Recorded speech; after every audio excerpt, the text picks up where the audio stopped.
Para milhões de pessoas, ele é o bilionário carismático, o gênio, o herói que salvou o universo. Só que a imagem que o cinema imortalizou esconde uma verdade bem mais sombria. Acontece que o Homem de Ferro dos quadrinhos é uma figura muito, mas muito mais complexa. E às vezes, ele é o vilão da história. Pois é, essa frase, ela praticamente definiu uma era, né? Consolidou o Tony Stark como um verdadeiro pilar do heroísmo moderno. É a imagem que todo mundo conhece e, claro, celebra. Mas, e se por baixo daquela armadura dourada toda se escondesse um homem com origens que são, na verdade, uma mentira? Um homem cujas próprias ações o transformaram num vilão?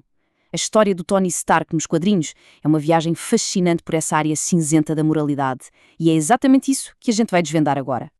Ok, então, nesta nossa análise, vamos mergulhar fundo nas várias camadas do Tony Stark. A gente vai começar pelas origens secretas dele, passar pelos atos mais polémicos, tudo para a gente conseguir entender quem é o homem por trás do mito. E a primeira grande, talvez a maior contradição na vida do Tony Stark não tem nada a ver com a tecnologia dele, não. Tem a ver com o próprio sangue. A identidade dele, na verdade, foi toda construída em cima de segredos e muitas mentiras. Pois é. A história que todo mundo conhece, aquela de que ele é o herdeiro direto do Howard Stark, na verdade é uma fachada. A verdade da história é bem mais complicada e até perigosa. E essa dualidade é o que define o legado dele. Pensa só, de um lado, o nome Stark, que é sinónimo de indústria, de heroísmo, do outro, uma linhagem de espionagem e traição, com um pai biológico que era nada mais nada menos que um agente duplo da Hydra. É muita coisa, né? E olha, a teia de segredos da família não para por aí não. Seus pais adotivos, o Howard e a Maria, na verdade tiveram um filho biológico, o Arno, e a existência dele foi escondida do Tony durante quase a vida inteira. Imagina só o baque. Essa revelação simplesmente virou de cabeça para baixo tudo o que ele entendia sobre família. Mas, bom, independentemente das origens, uma coisa é certa. O que o Tony herdou foi um verdadeiro império. As indústrias Stark, avaliadas em mais de 20 bilhões de dólares, deram para ele todo o recurso necessário para se tornar o Homem de Ferro.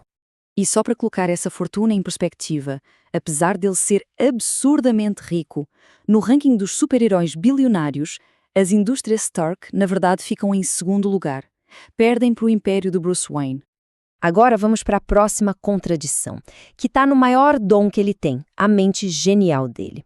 É que essa mente é a fonte das criações mais incríveis, mas também é a fonte dos seus fracassos mais monstruosos.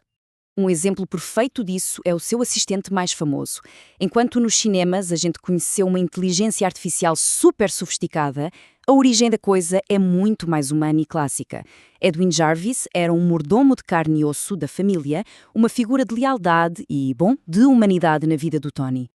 O gênio do Stark, claro, criou um monte de inteligências artificiais brilhantes. Tem a Friday, que ajuda ele nas batalhas, a Karen, que está lá no trás do Homem-Aranha, e até o Dummy, aquele seu primeiro braço mecânico. A verdade é que as criações dele ajudaram a salvar o mundo várias e várias vezes. Só que, para cada inteligência artificial que ajudou, existe uma sombra. O mesmo impulso criativo que constrói salvadores também pode criar monstros. Monstros que nascem da arrogância e da falta de visão dele. Todo mundo lembra da catástrofe que foi o Ultron nos cinemas, né? Mas nos quadrinhos, a arrogância dele levou a uma traição ainda mais pessoal. Ele criou o Ragnarok, que era um clone ciborgue do Thor, basicamente uma perversão do seu próprio amigo e aliado. E é essa criação que nos leva diretamente ao capítulo mais sombrio da história do Tony Stark. A saga da Guerra Civil nos quadrinhos não mostra um herói com algumas falhas, mostra um herói que se torna literalmente um tirano. As ações dele ali não foram simples erros, não. Foi uma descida deliberada ao autoritarismo. Ele prendeu os próprios amigos na zona negativa, uma prisão interdimensional sem nenhum tipo de julgamento e chegou ao ponto de contratar supervilões, psicopatas como mercenário, para caçar seus antigos companheiros.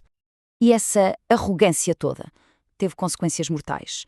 O clone que ele criou, a arma que ele construiu usando o DNA do amigo, simplesmente enlouqueceu no meio da batalha e matou o Bill Foster, o herói Golias, à frente de todo mundo. Ali, A guerra deixou de ser uma questão de ideologia e passou a ter sangue nas mãos do Stark. E essa cena ilustra perfeitamente a profundidade da traição. Quando o verdadeiro Thor finalmente voltou e confrontou Stark, ele não veio para conversar, para debater.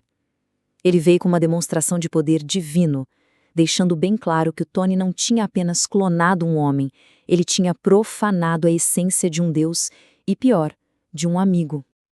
Então, fica a pergunta: como é que a gente reconcilia essas duas versões do Homem de Ferro, o herói e o tirano?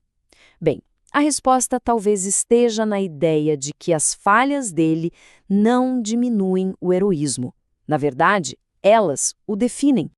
A jornada dele não é uma simples luta de bem contra o mal, sabe? É uma batalha interna. É o gênio dele contra a arrogância dele, a esperança contra o medo. Ele é um homem que está constantemente tentando superar a pior versão de si mesmo. E só para se ter uma ideia do quão fundo ele foi, a redenção não foi nada simples. Depois de tudo o que aconteceu na Guerra Civil, a mente dele teve que ser basicamente reformatada. Foi reiniciada a partir de um backup para poder apagar as decisões tirânicas que ele tomou. Foi uma solução extrema para um herói que tinha se perdido por completo. E isso tudo nos deixa com uma última reflexão. Talvez o verdadeiro heroísmo não seja a ausência de escuridão, mas sim a luta constante contra ela, tanto no mundo lá fora quanto aqui dentro. E nessa guerra, poucos lutaram de forma tão intensa quanto o homem na máscara de ferro.